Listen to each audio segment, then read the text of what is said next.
Siapa bilang ulama tak berpolitik? Iya, ikut politik praktis secara langsung memang bukan ranahnya para ulama.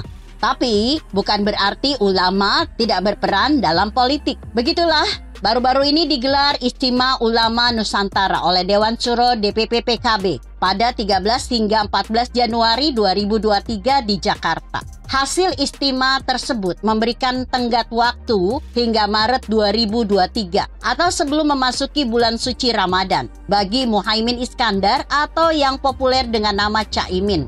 Tentu saja tenggat waktu dimaksud untuk kepastian pencapresan atau pencawapresan Caimin dalam rangka Pilpres 2024 mendatang. Sebetulnya arah pesan dari para ulama di atas jelas bukan untuk Caimin semata, tapi juga untuk Prabowo Subianto. Pesannya amat tegas, agar Prabowo jangan lama-lama menggantung nasib Caimin. PKB sendiri sudah bersikap realistis, bersedia menurunkan target bagi Ketua Umum PKB dari posisi Capres menjadi Cawapres.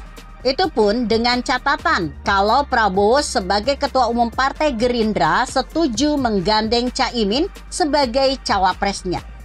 Sejauh ini Gerindra sudah bersepakat untuk berkoalisi dengan PKB, namun belum ada deklarasi siapa yang akan diusung sebagai Capres-Cawapresnya.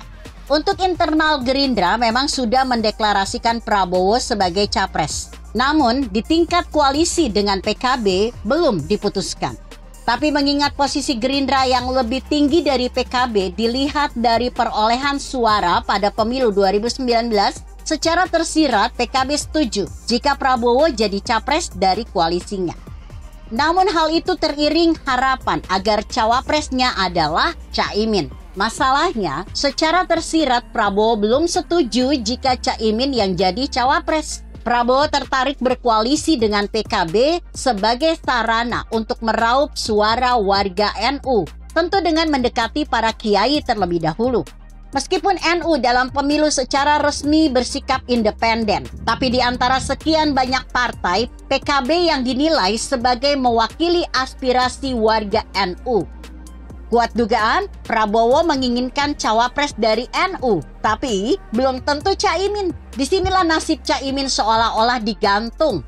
Masih ada sosok lain dari kalangan NU yang potensial, seperti Hovifah Indar Parawansa yang sekarang menjadi Gubernur Jawa Timur. Menko Polhukam Mahfud MD pun juga disebut-sebut sebagai tokoh NU yang layak jadi cawapres, bahkan juga jadi capres meskipun bukan aktivis PKB.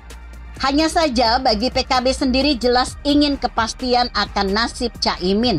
Mau dibawa kemana hubungan Gerindra PKB jika tidak memberi posisi yang layak bagi Caimin? Akhirnya bukan PKB yang memberi ultimatum pada Gerindra, tetapi melalui suara Istimewa Ulama Nusantara.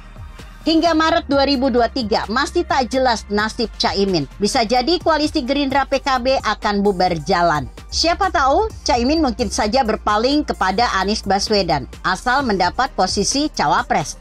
Tahu hubungan Nasdem sebagai partai pengusung Anies dengan PKB selama ini baik-baik saja. Justru Anies dan Caimin bisa saling melengkapi. Nah, sekarang bola ada di tangan Prabowo. Mau serius menggandeng Caimin atau sekedar melakukan tes ombak? Begitu kira-kira. Artikel ini ditulis Irwan Rinaldi Sikumbang yang disadur dari kompasiana.com dengan judul Istimewa Ulama Mengancam Caimin atau Prabowo. Bagaimana menurut Anda? Jika Anda berpendapat lain, tuliskan komentar Anda di bawah ini. Saya Emma Karisma 90.